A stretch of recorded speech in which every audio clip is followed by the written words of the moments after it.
Welcome to Smart Remarks, where words have consequences, especially one word. Outrage!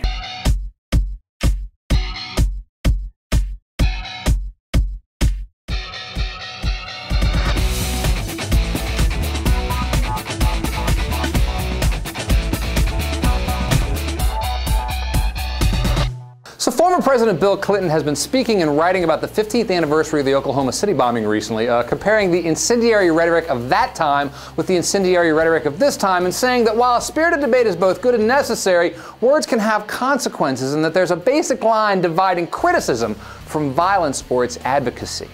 Writing in the New York Times, Mr. Clinton asserts that civic virtue can include harsh criticism, protest, even civil disobedience, but not violence or its advocacy. That is the bright line that protects our freedom.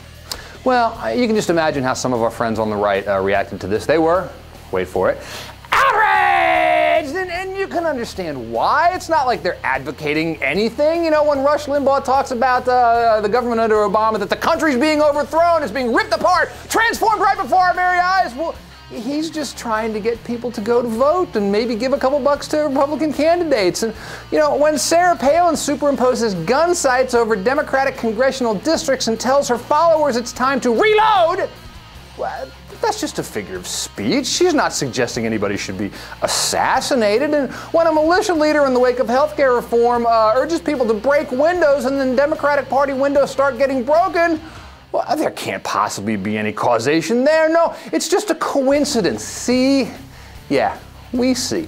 Michelle Bachmann talks about a gangster government and then later tells people that she wants them to be armed and dangerous, and she's not explicitly suggesting that you go get your guns and hunt down the gangsters. You know, she's preserving her plausible deniability, but think about this for a moment. Bachmann and her followers consider themselves to be patriots. Would the original patriots have been content to live under the thumb of the tyrant until they had a chance to go vote? Or would the original patriots have done anything they could, anything at all, in order to depose a gangster government and bring back the good and virtuous government of the people? The right uses the language of violence and intimidation specifically because it seeks to intimidate. It wants to rile up the base and make them think they're being besieged. It wants to send a message to the left that you better back off or else. The question is, or else what? When you got people yapping about the blood of tyrants and then in the next breath calling Obama a tyrant, we can get a pretty good idea.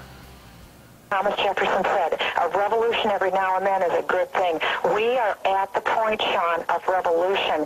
Really now in Washington, I'm a foreign correspondent on enemy lines. I want people in Minnesota armed and dangerous. If I could start a country